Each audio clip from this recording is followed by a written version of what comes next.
It's interesting too, because you guys know we're really watching the Abraham Accords as this covenant that is going to be strengthened. And so here, this is what Netanyahu said.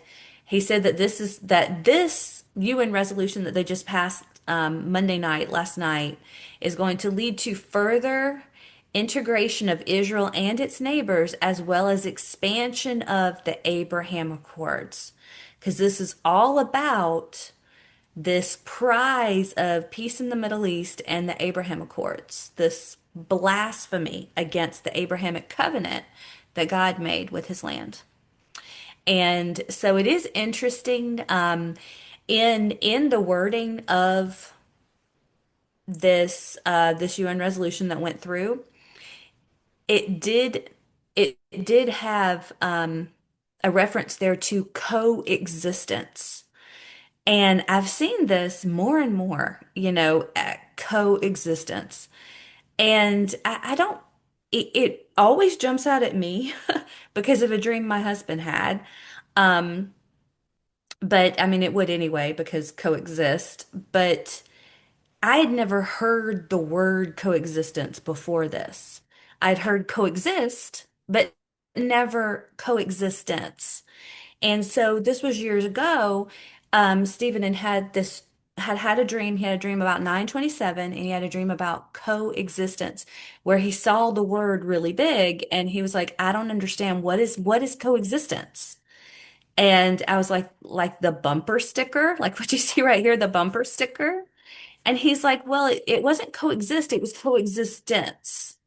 And I'm like, I mean, and so now we're seeing this everywhere.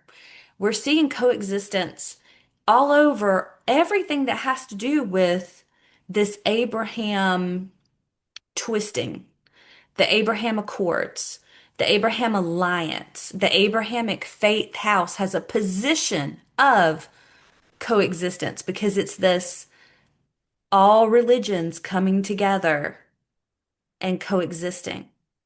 And so here we see this move of one world religion and one world government working side by side, which makes sense because with the Abraham Accords, you actually have this compromise between religion and policy. And it is interesting because we see this united power and faith. Now, no, this is false faith. Faith is no big deal. It's who you have your faith in. Lots of people have faith, but they have their faith in a lie. Faith will not save you unless your faith is in unless your faith is in Jesus. It's all about the object of your faith.